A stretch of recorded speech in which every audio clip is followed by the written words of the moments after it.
let's talk about really good and really cheap bourbons. Maybe affordable. Let's not offend the bourbons. I have 7 bourbons here. Let's see if we can't narrow this down to 5. Hello and welcome to the Whiskey Closet. My name is Kevin, and tonight I'm trying to find out what are my favorite really good, really affordable bourbons. Click that little thumbs up button on the video. This channel is just a thing that I am doing for fun, and if you could click that little button, it would help me out a lot. And if you really want to do me a big favor, then go ahead and subscribe to the channel too. I would appreciate it. Let's just go ahead and talk through the bourbons. The first is Evan Williams Bottled in Bond, $19. Not this big boy, the regular 750 is. It is 100 proof. This has become my go-to mixer for like very bourbon forward cocktails, things like old fashions or Manhattans, whiskey sour. I did a taste off with this and a couple of other 100 proof bourbons, and this one won our whiskey sour taste off. Number 2, George Dickel 8-year. This is the bourbon whiskey, aged 8 years.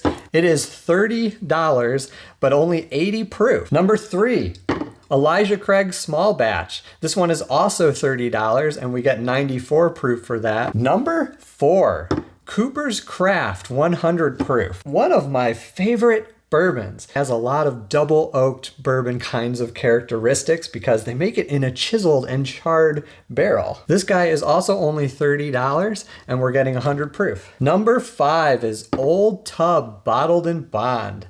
This is only $22, also 100 proof. This is actually the reason why I'm doing this episode. When I first tasted it, I was not impressed, but as it opened up, it got some air in it maybe, I spent some more time with it, I started to notice how good it really was. It's a Jim Beam product. It's actually kind of a special release. It's a reproduction of the original Jim Beam bourbon. So it is not chill filtered, and it's 100 proof. $22, and I cannot believe how much I've been enjoying it. All right, with number 6, it's time to make the internet mad. Weller Special Reserve. I would have liked to keep this list to available bourbons, and Weller Special Reserve is not available, but it is only $24. $24 and 90 proof, and it is quite delicious. I haven't opened this one yet, so we'll open it tonight for the tasting. And another one to make the internet mad. Bowman Brothers Small Batch. This is from Virginia, but apparently it is Buffalo Trace bourbon inside. We're back up to $30 and at 90 proof. I can't even get this in Ohio. The only reason why I'm including it is because it's really good and it's really affordable, and I have it in the closet. 2 honorable mentions. These are ones that I normally have on hand, but I just don't have right now. The first is 1792 Small Batch. That is a $30 bourbon, and it's 94 proof, and I love it. I've done some tastings with that before, and I think I like it better than the Elijah Craig that will be in this lineup, so it's kind of unfortunate I don't happen to have one tonight. It would have been great to include. Sorry about that. Hey, this channel's free. You get what you get. Other one I wish I had on hand, but I don't right now, is Wild Turkey 101, which is a $25 bottle and comes in at 101 proof, you would think. But if you go on Ohio's website and you look it up, they say it's 102 proof. Is that right? Weird. So I'm just going to pour all of these, and I'm going to do them blind, and I'll pick out my 5 favorite. You may have noticed that I have 2 different kinds of glass in front of me, and you might be thinking that's cheating. You'll remember which one you poured in which. And while technically that's true, I won't remember. My memory's terrible. I can't remember which ones I poured into which glasses. You're just gonna have to take my word for it. Also, like I keep mentioning, this content is free. You get what you pay for. Let's start with this one. Ooh, this is very sweet and very kind of a honey sort of vibe. Maybe a touch of a floral character happening too. Oh, it's quite pretty. Ooh, that's really nice. It's really nicely balanced. It has a lot of kind of a nice backbone of spice. It's got a lot of sweetness, very simple sweetness. Those floral characters are in the palate too. Kind of shocked at how much of a floral vibe the nose is giving. There's a lot of oak present as well. I always get myself in trouble when I try to guess, but right now, I'm thinking that might be the Evan Williams Bottle and Bond. Oh. What is that? Ooh, that is so completely different than the last one. It's got kind of like a dusty corn, almost a little like stinky feet on the nose. Oh, really sweet, really soft. There's a nice barrel impact that runs all the way through it.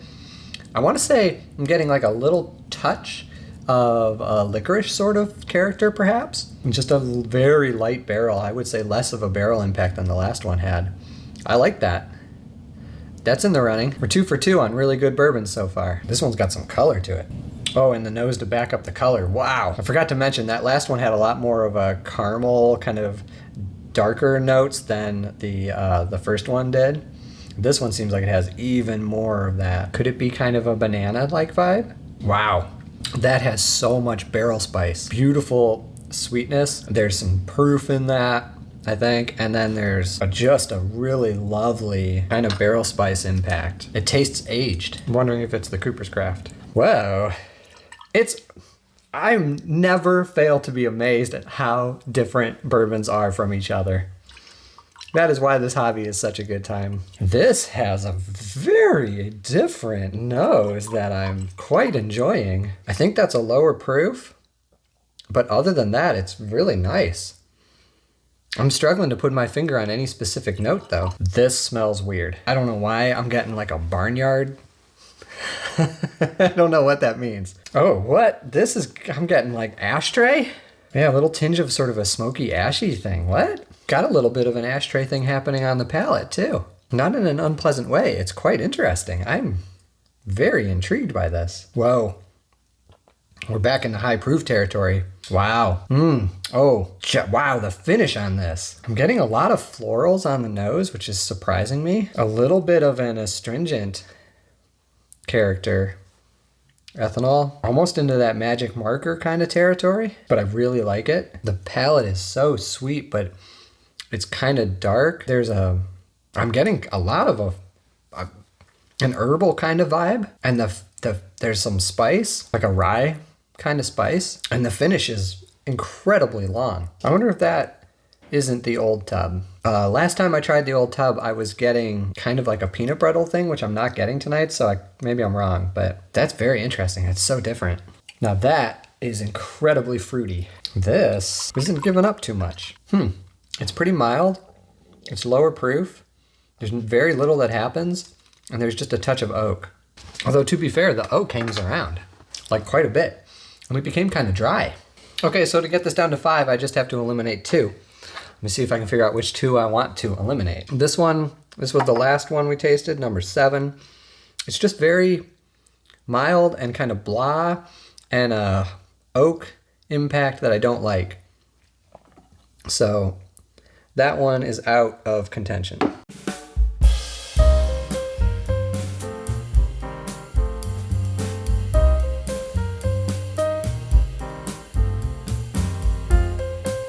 I don't know why I'm trying to guess them. It's just a bad habit.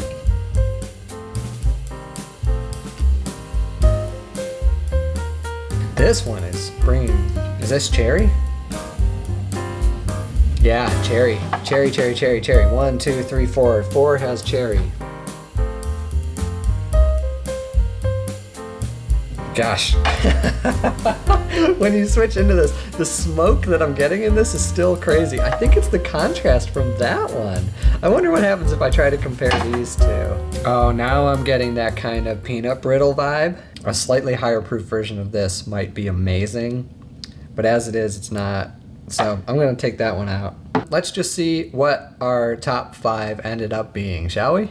We have Elijah Craig. Elijah Craig small batch, 94 proof, $30 made our cut. And Cooper's Craft. Cooper's Craft, $30, 100 proof, tasted like an aged bourbon. So it was such an outlier, so much vanilla, so much caramel, so much deep dark notes. This one really sang in this competition. Go figure. Weller Special Reserve. Weller SR, only $24.90 proof. Old Tub. That was our smoky one. Old Tub, $22, 100 proof. And last but not least, Evan Williams. Evan Williams Bottled in Bond, $19, 100 proof. By far the most affordable in this whole category. Well, there you have it, my 5 favorite really good and really affordable bourbons. The 2 bourbons that lost out, just to be clear, were George Dickel. This one was really hard to cut though. There was actually a surprising amount that I liked about this. And the Bowman Brothers Small Batch. If you have any thoughts on other really good, really affordable bourbons that I should look for in the future and possibly compare against these, please let me know. Like I said at the beginning, this channel is just a thing that I'm doing in my spare time for the fun of it. It is still very new. And so if you wouldn't mind doing me a favor and clicking the thumbs up, and subscribing, it'll help me to continue to grow the channel and to keep having fun with it. So thank you very much for watching. This has been another episode of The Whiskey Closet, and I will see you again next time. Goodbye.